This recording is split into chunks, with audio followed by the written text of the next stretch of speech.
এখন আমি আপনাদের সাথে শেয়ার করছি একাদশী স্পেশাল সাবু দিয়ে করে নেওয়া অল্প সময়ে দুর্দান্ত সুস্বাদু একটি রেসিপি।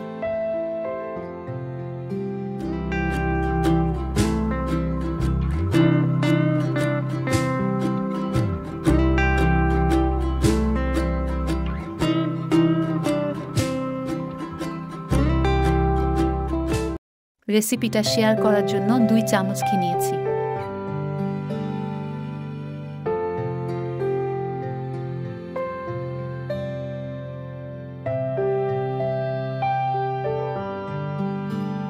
ছোট ছোট পিস করে নেওয়া আলুগুলো দিয়ে দিচ্ছি।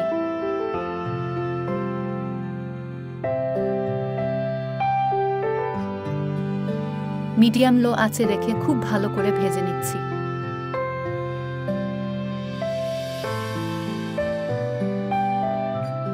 টেস্ট অনুযায়ী দিয়ে দিচ্ছি লবণ।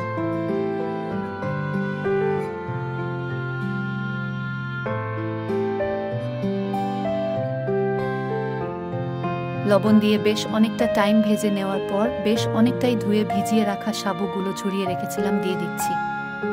আলু আর সাবুগুলো ঝরঝরে করে ভেজে নিচ্ছি।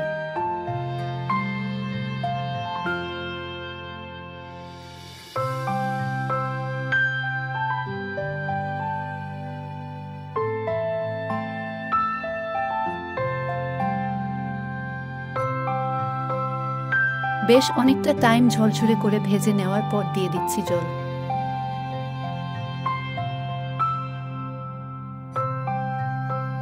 যখন মোটামুটি সিদ্ধ হয়ে এসেছে দিয়ে দিচ্ছি কুচি করে নেওয়া কাঁচামরিচ। বেশ ভালো করে সিদ্ধ করে নিচ্ছি।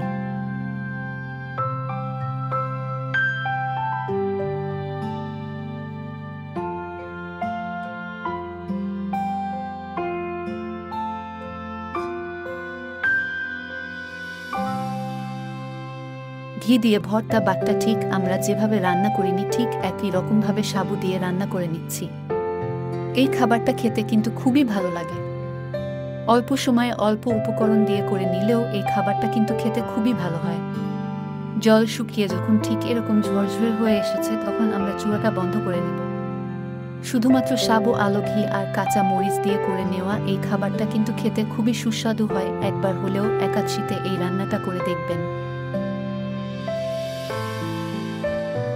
আর আপনার করা রেসিপিটা কেমন লেগেছিল অবশ্যই কমেন্টস করে জানিয়ে দিবেন।